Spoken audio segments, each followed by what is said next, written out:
So Trevor Trowbridge, man, this run game, Notre Dame run game against the Notre Dame or against the Georgia rush defense. This is going to be, I believe, arguably the biggest factor in this game, right? Is yes, the pass game is going to be important, and we'll talk about that next. But I don't believe you can win a game like this if the best part of your team doesn't at least play well to some degree, even if it's well relative to how much they're putting into stopping you.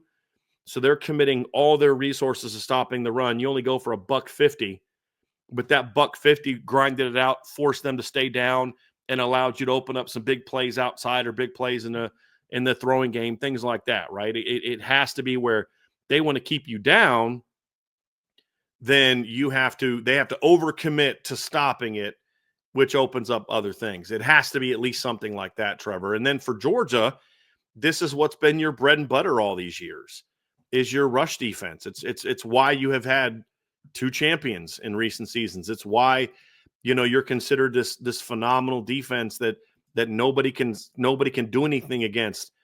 113.6 yards last year, 77 in 2022, 78.9 in 2021, gave up 2.6 yards per play, 72.3 in 2020, 74.6 in 2019. And so this year, it's a little bit of a different story, Trev, and we're going to dive into that. But when they are on, this is an elite rush defense when they're on. They just haven't been as on as consistently as they have in the past. So it's not a deal where it's like, hey, Notre Dame fans, look at the numbers, and we're going to go over the numbers. They're not good stopping the run. They are not good at stopping the run sometimes. Other times, they're dominant against the run. But this is the matchup. This is the good-on-good matchup, Trevor, of this oversty. There's no doubt about it. Yeah, man. I mean, this is going to be the one to watch, right? I mean, we just talked about styles and who Notre Dame is as an offense stylistically, and their identity is being able to run the football.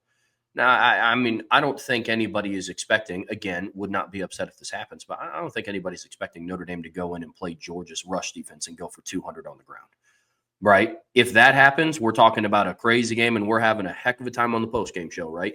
But, this is a game where you're going to have to establish some sort of efficiency on the ground to set up the passing game behind it, because we're going to break that down following this segment. But, for Notre Dame, like, that's who you are. Similar to Georgia's bread and butter, being able to stop the run in the games that they've been the best, they've been able to stop the run. In the games where Notre Dame has been the best, they've been balanced. There's been games where they're, sniffing 500 total yards of offense. There's been games where they're like in that 480 range, and you go up and you pull up the box score and it's like 240. Like, you look at the games where they've been the most balanced, and it's, 195 rushing yards and 200 passing yards, or 230 rushing yards and 170 passing yards. I mean, it's who this team is. And you talk about in games like this, you dudes have to be dudes. Yeah, I'd make the argument that, the offense has 6 or 7 dudes at skilled position, and like 3 and 4 of them are in the rushing attack, and so you're going to have to be able to do what you can to generate efficiency on the ground. Because I'm with you. Like, if Notre Dame is able to go for somewhere in that like 145 to 165 range, but it's efficient, right? Like, they're not getting 150 rushing yards on 42 carries or something, as long as they're able to establish some sort of identity on the ground and make Georgia's defense respect it, right? But it can't be a situation where the front four are eating up the offensive linemen and you're not able to establish a ground game there, because then that completely takes away play action shot ability. It puts Riley Leonard in a bind, and it forces him to go be a player that he's not, right? Like, it forces him to go be a guy that drops back and throws the ball 42 times. It's not when that offense is the most efficient. So establishing the run is going to be huge in this one, Brian. It is, Trev. I want to put some numbers to what you just said. Texas A&M game, big game for Notre Dame, huge game. 198 rushing yards, 158 passing. Purdue game, 362, 216. Miami of Ohio, 270, 158. Louisville, 117, 163. That's a little bit of a misleading statistic, because Notre Dame had a lot of short fields in that game. Stanford game is when you started to see this offense coming out of the bye. We've talked about this. This is when the offense really started to kind of take off. 229 and 248, 168, 217. Again, another game with short fields. You had a defensive touchdown. Navy, 265, 201. I don't think attempted a pass in the fourth quarter. Florida State, 201, 252. Virginia, 234, 214.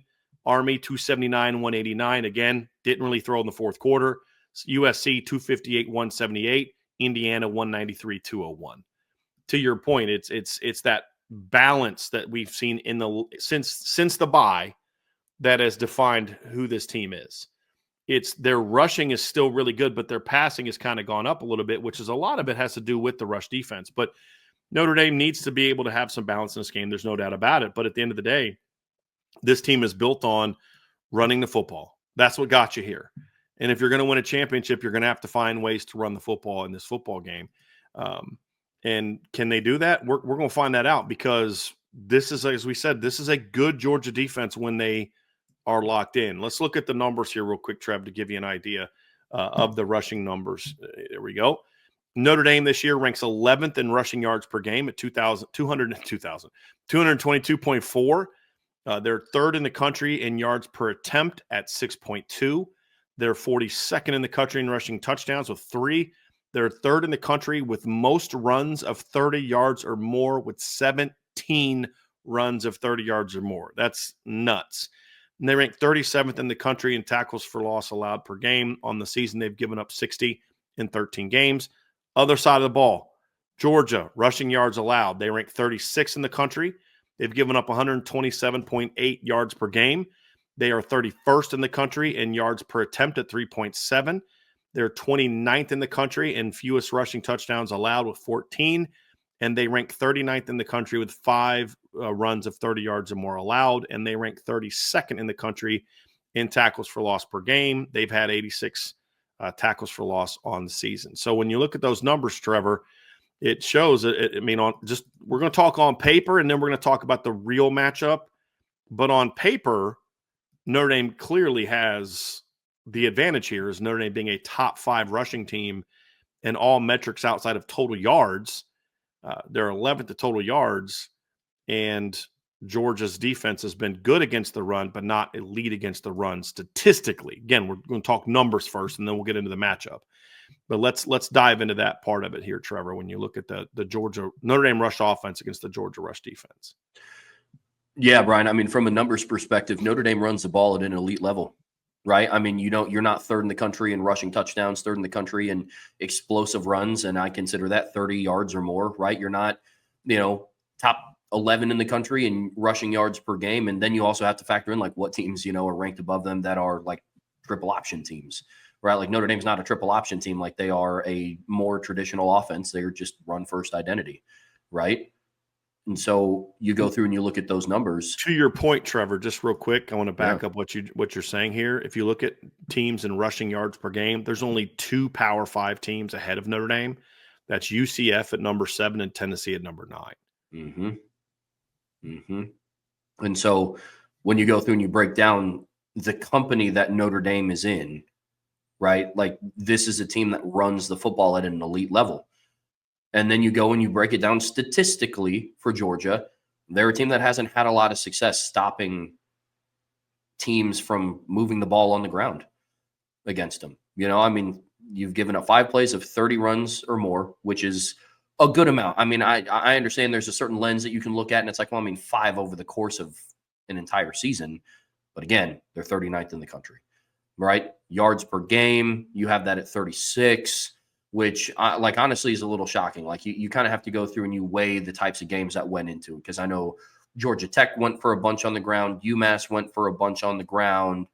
I know Jalen Milroe himself had over 100 on the ground against Georgia. And so, you go through and look, and I think the numbers for Georgia speak to the level of inconsistency that their defense has had this year. Brian, you touched on it. I mean, it's been inconsistent. When they're good, they're really good. Because another factor into these numbers is you've held Texas to a combined 60 rushing yards in 2 games. That can't be overlooked either.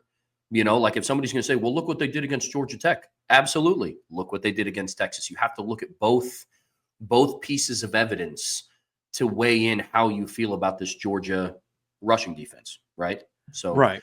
Those are kind of my initial takeaways from this stat matchup.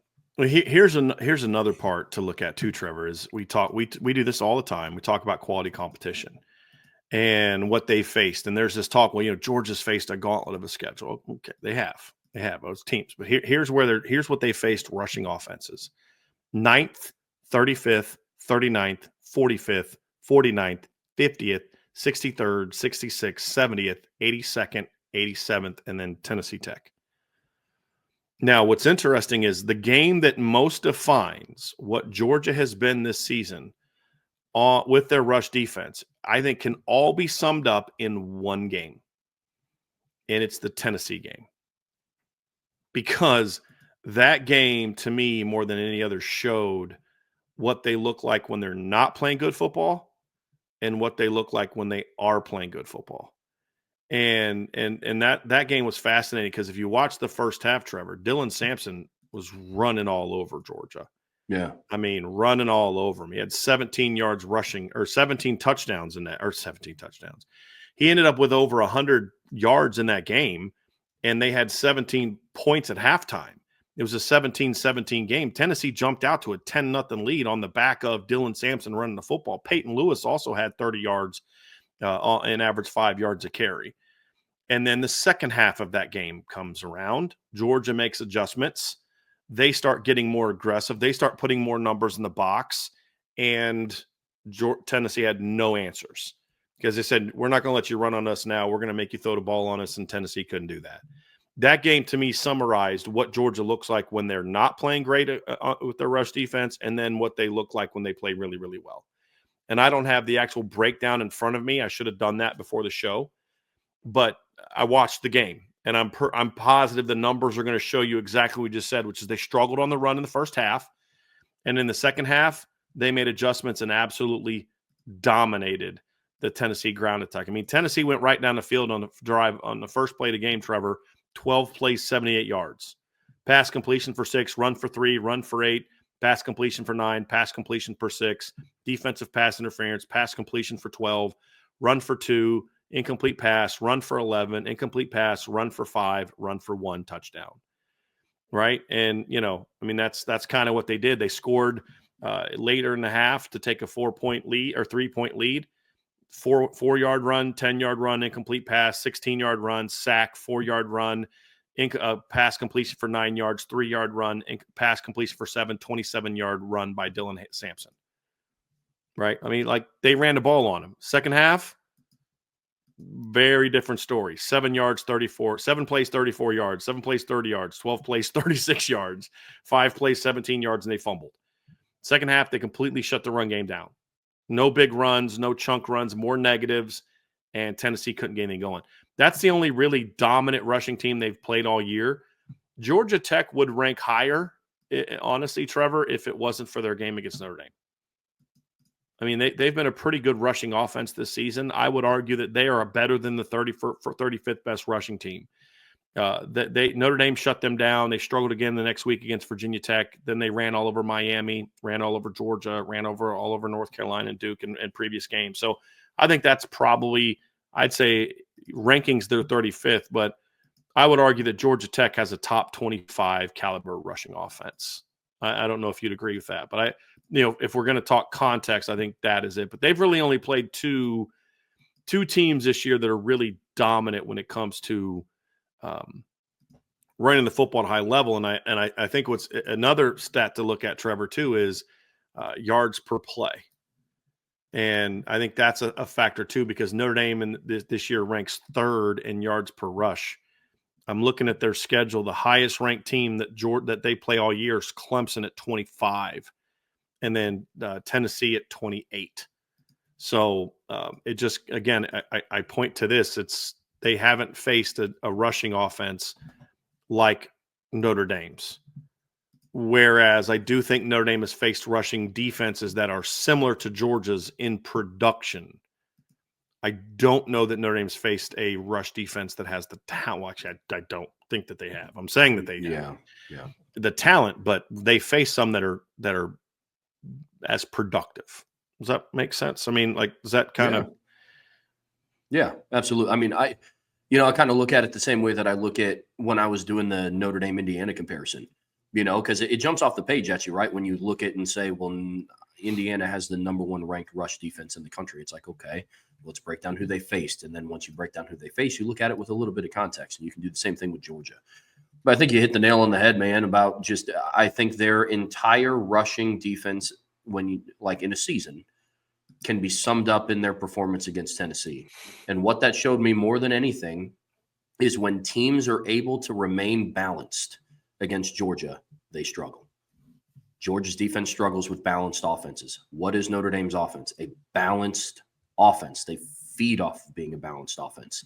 You just read off what their rushing and passing numbers were for the season for Notre Dame, right? And there was no game in there that was 350 yards passing, 80 yards rushing. Like, you know what I mean? And so that's why this is such a big key for Notre Dame, right? Is being able to establish your identity on the ground, because, you know, you read off what'd you say, 12 play, 78-yard touchdown drive for Tennessee on their first play.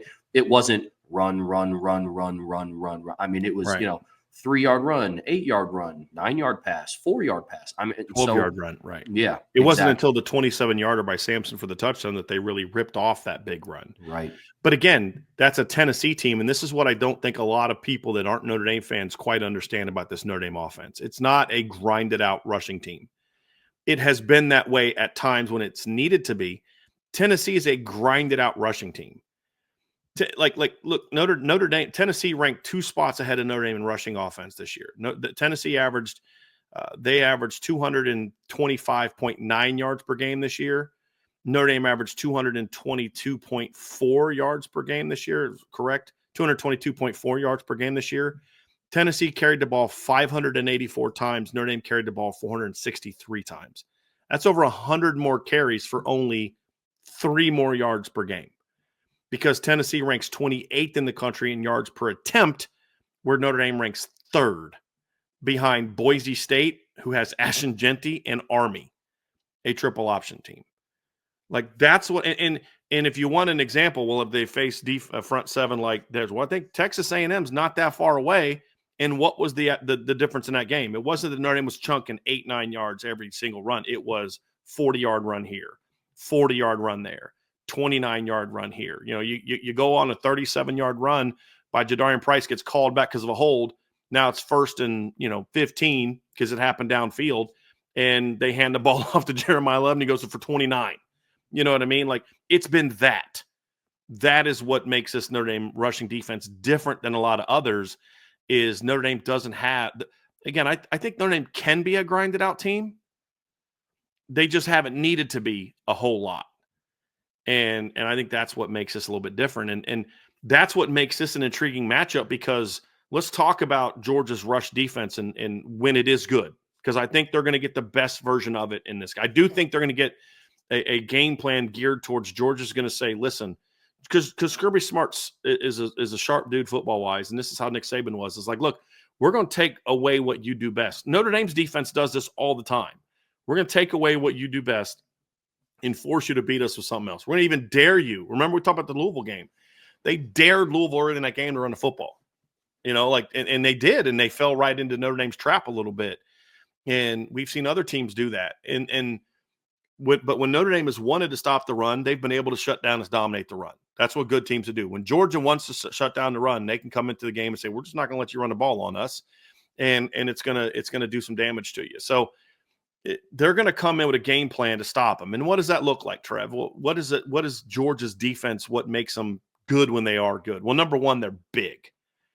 And this is Kirby Smart hasn't changed his defense a whole lot when it comes to run defense. And I think to a degree, that's partly why the last 2 years, they've been a little less productive against the run. Still good, right? I mean, they're still a top 30 rushing defense. But why they've been a little bit less productive is game's changing a little bit. It's more about speed and tempo and getting on the perimeter. And Georgia's still playing their big 3-man odd front defense with the stand-up outside linebacker. And I think that's at times given them some problems. And they don't have Jalen Carter. They don't have, some of the guys that they've had on the defensive line. They've got some good players, but Nazir Stackhouse is not Jordan Davis, right? Like Warren Brinson is a really good football player. He's not Jalen Carter. Michael Williams is a dude, but he's been a little banged up this year and has had some moments where he was dominant and some that he wasn't. He was pretty dominant against Texas. He wasn't very good against Georgia Tech, in my opinion. But they're big and physical. They're going to use their 3 down linemen to eat up space. That's the biggest thing. And that right there, from a matchup standpoint, Trevor, is huge because Notre Dame has an undersized offensive line that's more about, leverage and technique and double teams and getting to the second level. Can Georgia force Notre Dame's rushing attack to stay at the first level? Can they keep the linemen to stay at the first level? Because as you mentioned the other day, Georgia wants to use those big boys to eat up blocks so their linebackers can fly downhill, right? C.J. Allen, Samoa Munden, Jalen Walker plays all over for them, outside, inside. He plays all over for them. I'm drawing a blank on the other linebacker that plays a ton for them as well. I can't believe I'm drawing a blank on this. I just had the stat sheet yesterday. They have another, Raylan Wilson. That's who it is. Also plays a ton for them, and he's a very productive player. So they have 4 linebackers, Trev. If you look at the numbers, I put this on the board last night. They have 4 linebackers that have over 380 snaps this season. Notre Dame only has 2, right? So Notre Dame now part of that's because Notre Dame's 5th guy, Kingston, had 262. But they're sort of like Notre Dame that they're not going to just play their 2 starters. They're going to play 4 guys have over 300 snaps for them at linebacker. And you know what the one thing all those 3 guys have in common? They can run. They can all run.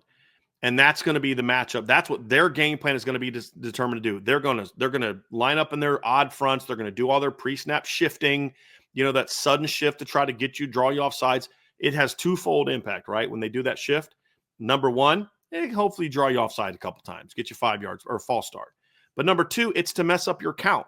So many teams are inside zone and duo based that it can mess up your count. But even in gap schemes, you got to communicate where guys are. And hey, we're working together on a double team. Or if you're running power or counter and you've got a 3 technique, you're going to call that differently than you do if you got a 1 technique or a shade on your side, right? And so those are different things that you're going to look at, Trevor. And I'm going to have something on this here over the weekend. I'm going to break down Georgia's. I'm going to put some film together of their all 22 and break down what makes them good and then what makes them vulnerable with their rush defense.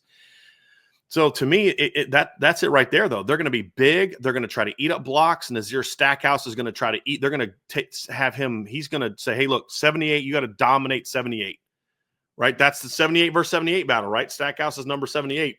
He's going to try to eat up Pat Coogan. And because when teams have been able to slow Notre Dame's run game down, it's they whoop the center and knock him back, and then they reset the line of scrimmage in their favor.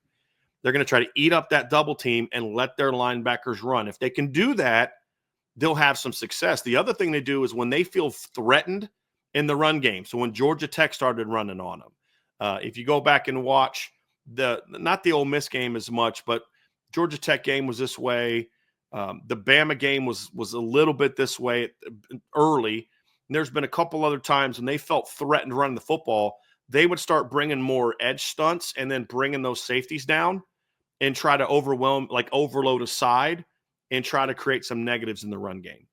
They will do that as well. But the big thing is the success is going to be, can their 3 downs eat up blocks and let their linebackers run free? And then for Notre Dame is, can you get off to that second level and get that movement you need, get to the second level and get a body on a body? Because that's been the key for Notre Dame all season, Trev, right? That right there. Notre Dame doesn't have to dominate you. They don't have to blow Warren Brinson off the line or Nazir Stackhouse off the line or Kristen Miller off the line, Michael Williams off the line. They just got to get a body on a body. They did it against A&M. They did it against Indiana. They did it against every team they've played. When you get a body on a body, these backs are eventually going to do something, or Riley Leonard's going to do something. That's going to be the key. But what Georgia's good at is taking that body on a body approach and knocking it back. And now you force the running backs to declare earlier than they want to. And as I've said a long time, that's when your run game gets in trouble. If Jeremiah Love's got to declare where he's going 3-4 yards behind the line of scrimmage, then those athletic linebackers can rally to the football. Malachi Starks can rally to the football. Dan Jackson can rally to the football. And that's how they'll shut Notre Dame down. Indiana had success with that at times. But there were 3 plays where Notre Dame got a body on a body, and they went for 98, 20, and 9. And that 9 was like one guy away from being a 50, right? And that's the thing that makes this run game dangerous, is that right there. Yeah, absolutely. I mean, I agree with everything that you said. The only other thing that I have to add to is the tight ends' performance in the run game. When Notre Dame's run game is at its best, their tight ends are also blocking at their best, right? Like everybody talks about Anthony Knapp's block on Jeremiah Love's 98-yard touchdown run, and it was a great block, right? Anthony Knapp sealed the edge. He did what he needed to. Cooper Flanagan also had a really good block to help seal the other side of that hole. He had a great block on that jet sweep to Chris Mitchell as well. Did you see that one? Yep, he did. He did. When Notre Dame's run game is at its best, the tight end room to me is kind of like their, like not their secret weapon, but it's kind of like the unsung hero of tight ends are going to help assist with, the edge. Like you talk about matchups and size matchups. Well, you have a guy like Williams who is like 6'5", 265. You know who else is 6'5", 265? Mitchell Evans is. You got guys like Eli Raridan, who's 6'7". You have guys like Cooper Flanagan, who are 6'6". And so I'm not saying that they're going to be able to go toe-to-toe with them. Right. But to your point of a body on a body, the tight ends are going to hold a big key. Though, like that is what helps Notre Dame's run game become so explosive, because I don't know if Georgia's the team to do it. But right now, teams are 0 for 13 and catching 24 and 4 when they break into the second and third level of the defense. And that's not a knock on Georgia, and that's not a knock on the other 13 teams that Notre Dame has played. But when they see a crease and it's a track meet, no team has been able to catch them yet. Georgia could be that team. I'm not saying that they're not, but I just, when I go and I break them down as a team, not a lot of teams have the speed that Jeremiah Love has, right? Because their linebackers can fly, like Notre Dame's linebackers can fly. But Notre Dame's linebackers aren't catching Jeremiah Love from behind, and their linebackers aren't. It's about, can you get that angle? Because the one thing that's interesting, this team does not run as well on the back end as some past Georgia teams. Yeah. That's a big difference, and that's what makes what you just said, Trevor, very interesting, because if Notre Dame can get to that second level, that's when they're dangerous. But Georgia's going to try to make sure they never get there, because you know who couldn't get to the second level in the run game? Texas. Couldn't get to the second level, and that's completely shut them down.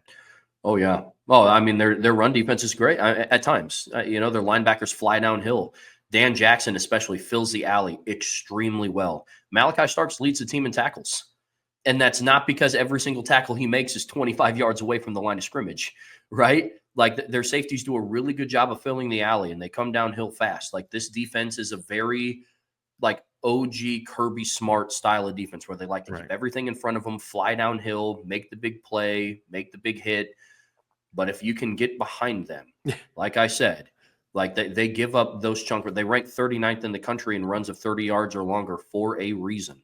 Right. And they have yet to face a Jeremiah Love and Jadarian Price. That's what makes this matchup so intriguing, man. Yeah. I love how you said Malachi Starks doesn't lead their team in tackles because he makes a bunch of tackles down the field. I mean, he has 4 tackles for loss, right? KJ Bolden has 2 tackles for loss, and Dan Jackson has 1.5 tackles for loss. That's 7.5 tackles for loss from your safeties.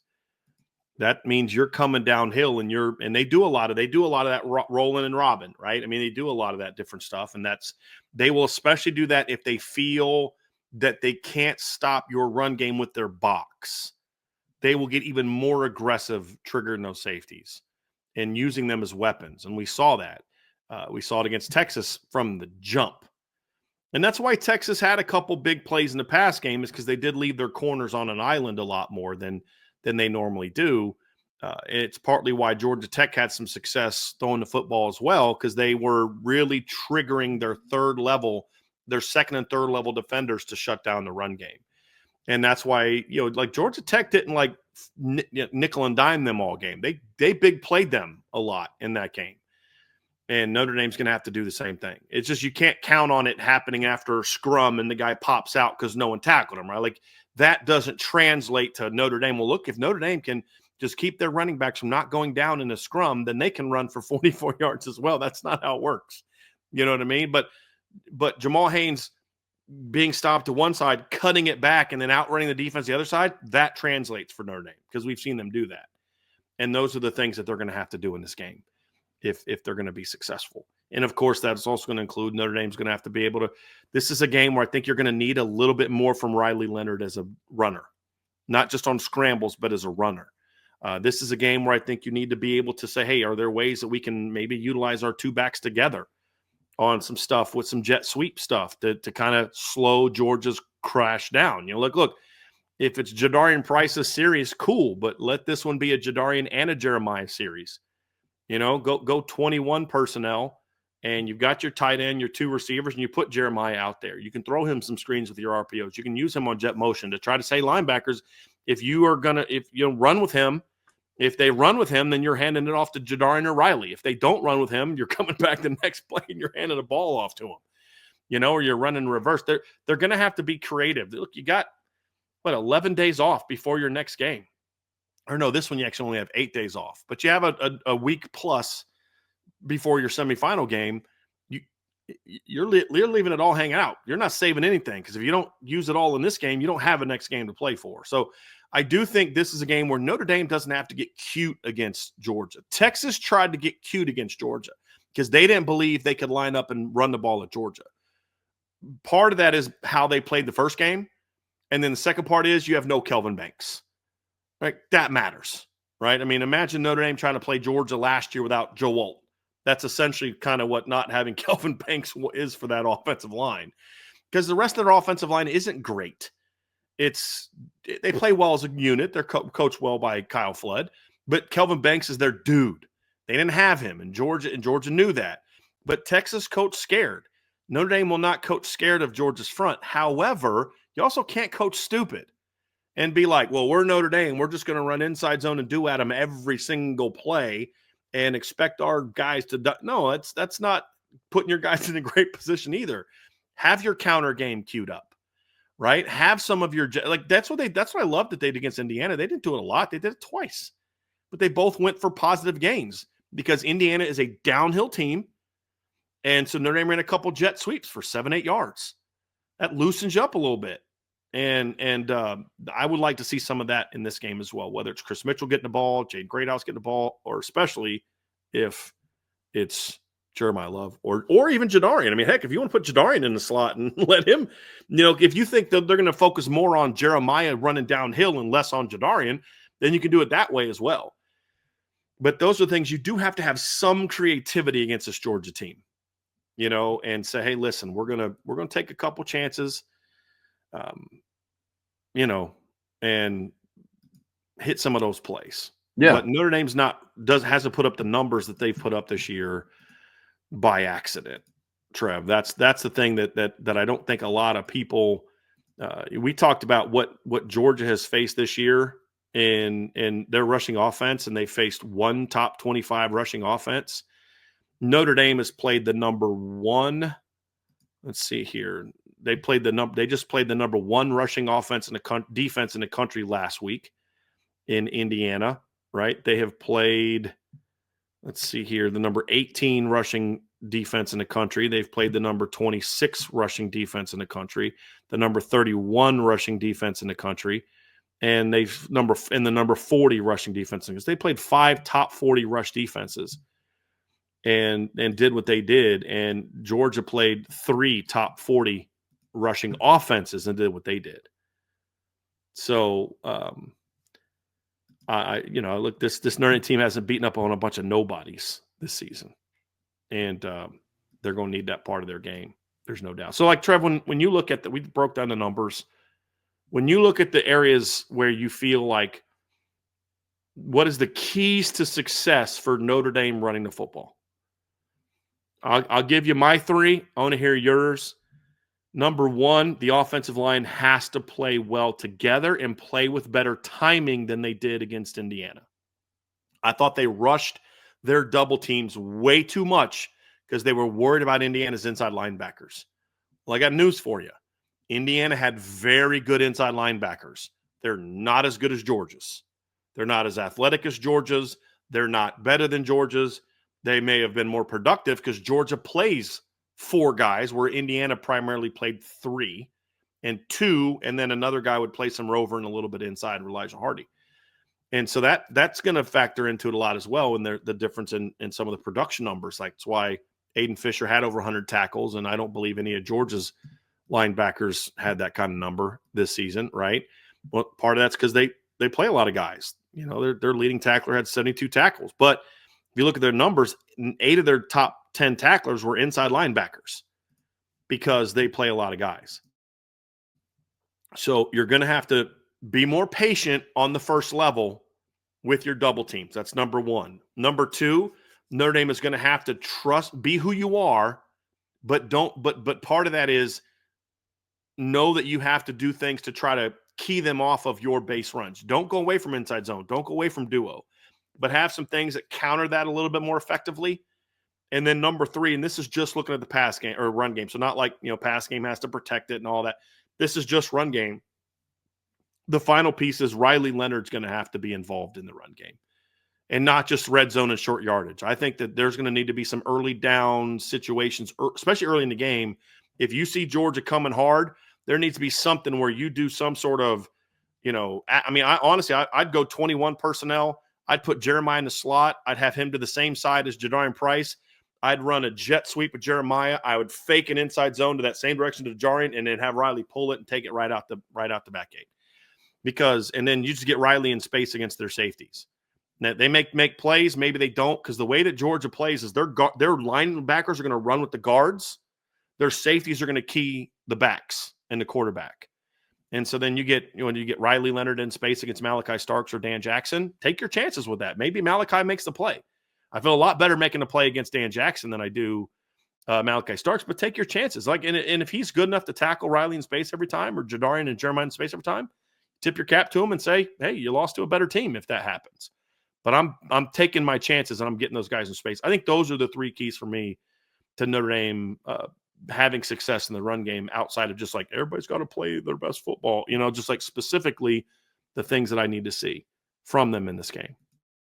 Yeah, mine aren't too different from yours. First one for me is the interior has to hold up because this is probably the biggest interior that they've faced since Georgia Tech and Zeke Biggers, right? And even their like Vanderberg guy, Georgia Tech's other defensive lineman, interior guy, he was also good size. But I mean, these are two 6'3+ guys that are over 300 pounds. And so, Notre Dame struggled a bit. I mean, Pat Coogan struggled with the size of Zeke Biggers. Now, Zeke is like 6'6", like 330, 340 something, and they don't have a guy that's quite that big. Right. But I do think that they're a little bit more athletic than what Zeke might have been. Zeke is just a gigantic human, right? But the interior is going to have to hold up because that's where it all starts. And you can even translate that over into the pass protection as well. But specifically in the run game, if they were able to go in, get penetration early and reset the line of scrimmage, and Jeremiah Love's having to make, or Jadarian or Riley or Aeneas, if they're having to make their first move 2 yards behind the line of scrimmage, that's not ideal for Notre Dame. The second one I've already touched on a little bit, but the tight ends are going to have to perform well in the run game as well. I do believe that when Notre Dame's running game is at its best, their tight ends are performing well. You look at the go-ahead touchdown against Texas A&M. Cooper Flanagan had a key block on that. On Jeremiah Love's 99 or 98-yard touchdown run, Cooper Flanagan has had a key block in that. Mitchell Evans, up until the Indiana game, was playing relatively well as a run blocker, and I think he took a step back against Indiana. And yes, I think it's also a combination of IU having a really good rush defense, but Mitchell Evans was not playing his best. And when you're a tight end and you're run blocking, I'm not expecting pancakes, but if you get beat by a guy, stay engaged. Right. Stay engaged, keep a body on a body. Wash them down. Yeah. Yeah. And the tight ends weren't able to do that. If they got beat, like it was just kind of like one hand and kind of just waving them on by.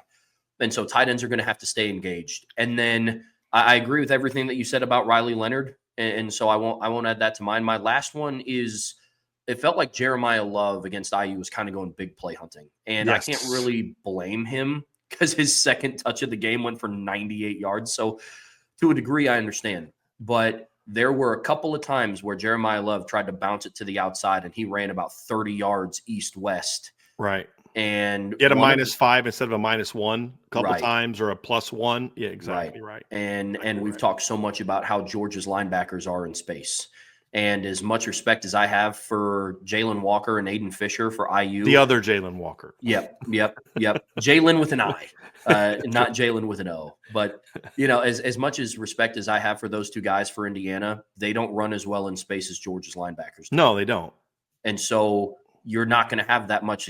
Like would it be awesome to see it? Sure. I don't know if Jeremiah Love is going to be able to rely on stiff arming one of those guys into the ground to pick up that a was a first down. DB anyway, wasn't it? Right. Yeah, it was number 12. Yeah, I think it was their You nickel. can get to the outside against Georgia on your base track. Yeah. But you're not going to do it on a bounce. Yep. Not with any kind of consistency. And you saw that against Indiana. You can do that against Army. You can do that against Navy. You can do that against Florida State. Mm-hmm. You can do that against Virginia. You're not doing that against Indiana. Right. You're not doing that against Georgia. Right. Yep. You got to stay with what got you there. And one thing that I love the point you made, Trev, because one thing Jeremiah has done great all year is staying within the system. Mm-hmm. If all you can get is 2, get 2. Mm-hmm. I think you net, because like he had such a weird stat line. At one point in time, he had 5 carries for 91 yards with a long of 98. Yeah. Yeah. Yeah. It was weird, man. I mean, it's, when you're going up against a Georgia defense like this, like there's going to be times where you're just going to have to accept the fact that you might get stuffed for a yard. Yeah. Just and that's going to be okay, because Georgia's defense does a really good job of capitalizing and putting you in situations like all of the sacks. And I went back and watched this against Texas in the SEC championship. I think all but one of the sacks that Georgia had against Texas came after a negative run play, because they put them into a situation where they have to throw. And when they're able to pin the ears back, so it can't be something where, it might be 1st and 10, except that it might be 2nd and 10 or 2nd and 9 or 2nd and 8. It can't be 2nd and 15. Can't be.